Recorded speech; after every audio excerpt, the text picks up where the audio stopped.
Alf, morning. With the value of the US dollar dropping every day, it feels like, will we be paying for lunch in the future with cardboard? I'm kidding, but doesn't it certainly feel like that? The way that the trading card space, sports cards, non-sports cards, Pokemon cards, TCG, is on absolute fire. You take the card and put it in the sleeve. We've got a lot to cover today, friends. Our friends over at eBay sent me some data to go through, some different trends from 2024 and as we have headed into 2025, showcasing exactly what I'm talking about here today. Before I dive in, huge thanks to today's video sponsor, Pristine Auction. They have upped the ante, $25 off your first auction victory. I've got a link in the video description as well as the SCD code at checkout. Take $25 off. And if you want to consign with Pristine, if you mention the Sports Card Dad, you get a special deal to consign through Pristine Auctions. Make sure to check them out. They've got all sorts of amazing stuff over there. Sports, non-sports, sports memorabilia, signed helmets, signed jerseys, all the cool stuff. Be sure to check out Pristine for all your hobby supplies. Card Capsule, quality cases, waterproof cases, top loaders, semi-rigids, everything that you need. And again, I've got a promo code in the video description to take money off for you. The Card Capsule is the place to get all your supplies. You've been sitting on the sidelines. You haven't subbed to PSA yet. Wait, before you do, SCD25 code is $25 off your first submission. Only a one card minimum to try out PSA and get that $25 off. And you might have part of your collection, all of your collection that you're thinking about, you know what? It's time to sell. I need to figure out what is this worth. JustCollect.com is the place to go. They've got an easy appraisal form on the website. Fill it out. Leighton Sheldon and the gang over there will take care of you. And also make sure to check out the Just Collect YouTube channel. Leighton shares a lot of his knowledge about trading cards, vintage cards particularly. And he also has great guests on hobbyists and other industry folks. So make sure to check out the Just Collect YouTube channel. All right, Alf, let's grab some of this data. So eBay released a 2024 trends report, and I'm going to hit on some of the highlights. They sent me over some specific data attached to this. In 2024, if we're talking January 1st to October 31st, the top 4 most searched terms in the sports collectibles category on eBay globally were PSA 10, PSA, Victor Wembanyama, and Michael Jordan. Those were the top 4. In September of 2024, about 6 months ago, Caitlin Clark played her first WNBA playoff games, and global eBay searches for Caitlin Clark in the sports mem category, increasing nearly 200% compared to January of 2024. And that was the first month that she entered the top 100 collectibles category search terms. Now, remember, even before that playoff run, she was already on the radar. A lot of people buying the first Bowman, but the Bowman U stuff for her, the Iowa jersey. And now, of course, you're starting to see the pro stuff come out. But it looks like September 24 is when it really started to heat up for Caitlin Clark cards. From February 18th, 2024 to May 11th, 24, Victor Wembanyama was the only basketball player to be searched more than Michael Jordan in eBay's global collectibles category. Isn't that incredible that Michael Jordan, all these years later, is still that hot with all of his cards? I understand he's the GOAT basketball, but it just shows you the breadth of cards that Michael Jordan has, and then also the demand for those cards. Still, top 5 most searched quarterbacks were all rookies during the last month of the NFL season. Jaden Daniels, JJ McCarthy, who didn't even take a regular season snap. Caleb Williams, Drake May, and Bo Nix. In October 2024, when the NFL, MLB, NBA, NHL, and WNBA were all in season, global eBay searches in the sports mem category for PSA 10 increased nearly 30% year over year from October 2023 into 2024. If we look at 2024, the top 3 highest value trading card sales on eBay represented vastly different eras of collecting. The highest value trading card sold globally on eBay in 2024 was a Nikola Jokic Logo Man Patch 1 of 1 rookie card PSA MVP, which sold for $205,000 in May of 2024. I wonder if Chris Hoge bought that card as the big Joker collector. It was followed up by a Ty Cobb T206 white border tobacco PSA 1.5, which sold for $190,000. And then there was an 86 Fleer PSA 10 Jordan that came in at $189,999. Those were the top 3 cards that were sold on eBay. eBay shared that in Q4 of 2024, trading card volume accelerated to double-digit growth. And a lot of this is they're saying magical bulk listing options, PSA consignment tools. I will say the fact that they've added in now a place where you can go look at PSA population information on an eBay listing is Fantastic. Game changer. I use it all the time when I'm looking at cards. All right, so for basketball in 2025, the 5 most search active basketball players on eBay, of course, Jordan would be number 1. Victor Wembanyama, LeBron James, Caitlin Clark, Anthony Edwards, and Luka Doncic. Clark leapfrogged her way into the top 5 after her Rookie of the Year campaign in the WNBA, replacing Giannis.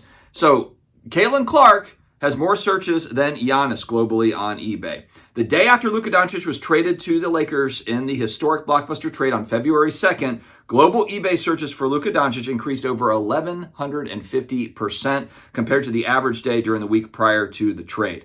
On February 2nd, the day after Luka was traded to the Lakers, Luka was searched over 80 times per minute on eBay. The day after Anthony Davis was traded to the Mavericks, his global searches increased for Anthony Davis, keyword, increased over 300% compared to the average day during the week. De'Aaron Fox over 450% when he was traded. As you can imagine, on the football side, when Jalen Hurts took home the Super Bowl MVP, his searches increased over 600% on eBay globally compared to the daily week average for him. When Cooper DeJean, when he got the pick 6 in the Super Bowl, that night, nearly 1,400% increase on eBay for searches. The same percentage for Jaden Daniels when he led the Commanders to the NFC Championship game. So you can see what's happening in sports has a direct effect on what happens in the hobby. And the largest buying selling platform on the planet for sports cards, eBay, you can see those reactions happen in real time. When I look at the hobby as a whole, when I'm looking at content, last night our Off-Centered show, which I've started going back 4.5 years ago during the pandemic, we hit our highest live viewership ever, 407 at one point live viewers. That is absolutely fantastic. I was pleasantly surprised to see it. I'm proud of it, frankly. If we're content creators out there, it is really tough. This is a very niche space, and on YouTube, it is a grind to get any sort of traction. So thank you for everybody that came out and supported that live stream last night, Off-Centered. We had a lot of fun. 2.5 hours, went longer than I usually go. That's usually way past my bedtime, but we were having a great time. And so make sure to check out that one. It's on my channel or on Neo Cards and Comics, Flippin' Steve, or Michael Ham's channel. We've got the replays loaded up there. And when I look at card shows, we are rounding the corner to get to the National, and everything that I've heard, Neo's goes to a lot of shows. Shipshawana was a huge show, very, very busy. The Philly show, the amazing thing about the Philly show is they were able to get Eagles players there. Jalen Hurts is there signing autographs, and I can't imagine, man, what a time to be alive, to be a young person right now in sports, and as well as in the sports card and sports mem hobby. There is so much effort to get players closer to fans. Look, when I was a young person watching my New Orleans Saints in the late 80s, 90s, we didn't even have DirecTV, the Sunday ticket. We didn't even have the ability to watch the games. Fortunately, I was in Panama City, Florida for a lot of my childhood, and I was able to watch those regionally because it was fairly close to New Orleans and it popped up there on TV locally. We had like 4 channels. We didn't even have cable. Nowadays, you got a sports bar in every corner and you've got Sunday ticket. You got NFL Red Zone and all these different options to be able to watch your favorite team. It's a totally different world than where we were growing up. As much as I knock on Fanatics Topps for some of the stuff that I don't like that they do, I do have to give them credit for the marketing and pulling players in closer to fans and kind of trying to create those experiences and doing some creative things with trading cards. Who was it? The president, I can't remember the guy's name, but he was on the It's Jeff Wilson show last night talking about the debut patches, how they are going to cross over to football and basketball, which we had already kind of heard that. I did also hear through the grapevine, though, that they are going to include different players from the major sports on the same card. They have ideas to do that. So think, triple auto that's got, I don't know, maybe it's a card that's got Wembanyama, Ohtani, and Caleb Williams or Patrick Mahomes or somebody. And they're going to try to tie these together. So I can imagine once they've got all the licenses, which 12 months from now, they will have everything. 12 months from now. So that's not that long to go, really. They'll have probably product out for everything at that point. But I can just imagine all the different Topps Now opportunities, all the different things that they're going to do to try to wrap everything together. It sounds like they're going to do collaborations with the major leagues and the players associations, the players, cards, all that stuff is going to come together. It's going to be really interesting. I know a lot of people too are talking about the Fanatics and the Panini lawsuit. From what I've seen and what I've heard, again, I'm not a lawyer or judge. I have no idea how the outcome is going to go, but it doesn't sound to me like the end result is Fanatics no longer has any of these licenses. It sounds to me more like Fanatics is going to probably, assuming they lose the case or semi-lose the case or whatever, they write a big check and move on. That's what it kind of feels like. I watched Paul Lesko talking with Neo, and I've read a lot of Paul Lesko's tweets on the matter. it could be that there is, not an exclusive license to Fanatics and it's open, but then at the same time, the leagues have to make a decision that they're going to go with another company. So the ruling could be like, hey, it's not an exclusive license, it's not exclusive, but the leagues decide not to work with anybody else or something to that effect. So I'm not really sure as hobbyists how it's going to affect us. I mentioned it on the stream last night. I really hope that Panini moves into more non-sports entertainment. They make great cards. They have a long track record of being able to put out good product, and it would be awesome to see them dive into different IP, different intellectual property that's associated with movies, shows, entertainment, other sports. I think that they're doing something with, they just released Live Golf Prism, which I think sold out. So there's a lot of different things that Panini can do and to add value to the hobbyist without it being like it is now where you've kind of got it split off to where it's like if you want a Wembanyama autograph, you have to go to Topps. But if you want to go with a licensed rookie card for Wemby, then you have to go to Panini. So it's a confusing mess right now. And so I hope that gets sorted out here soon. Even more is trading card games, specifically Pokemon cards, are even more popular than sports are currently. And I really think that they work hand in hand together.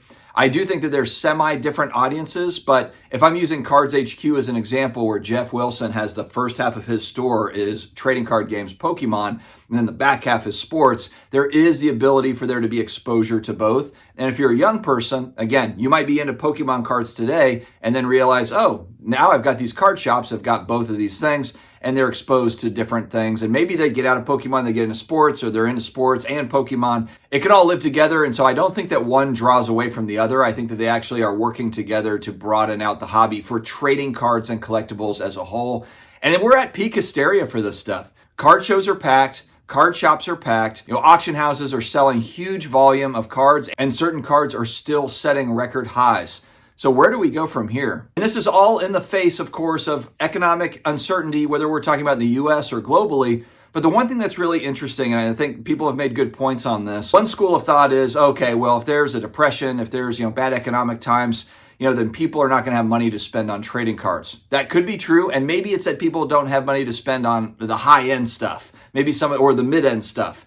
But there's the other side of the coin where there's people that need some sort of release, some sort of a break from, the uncertainty of the world, responsibilities of the world. And that's where sports cards, non-sports, trading cards, collectibles, that fits that gap perfectly to where if you just need an escape from the world, this industry, this hobby, it provides an escape from those sorts of things. People just want to get out of their own head. They want to get away from real life stuff. And they can, even if it's, look, I've got binders of 1990 sets, football, baseball. I've got a binder of 86 Topps football.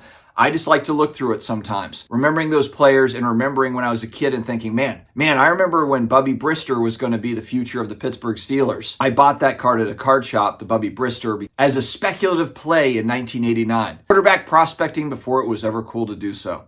National is right around the corner. I'm excited to see all of you that are going to be there, and there will be a lot of content on it if you're not able to make it. If you're thinking about it but not sure, I would say try it out once and just see how you like it. There's so much going on there, whether we're talking about the autograph pavilion, all the different cards tables. There's friends to meet there. There's a lot of different ways to collaborate, whether that be with businesses or, again, with just other hobbyists. It's a great time, and it is in a central location there, an easy to get location in Chicago, in Rosemont. You can easily fly into it. From the airport to the hotels is really easy for this particular venue. So I would highly recommend the National Sports Collectors Convention coming up here at the end of July. Friends, that's it for me today. We will be back again. Know your thoughts, of course, in the comments section down below. Stay healthy, stay awesome, and I will talk to you again later.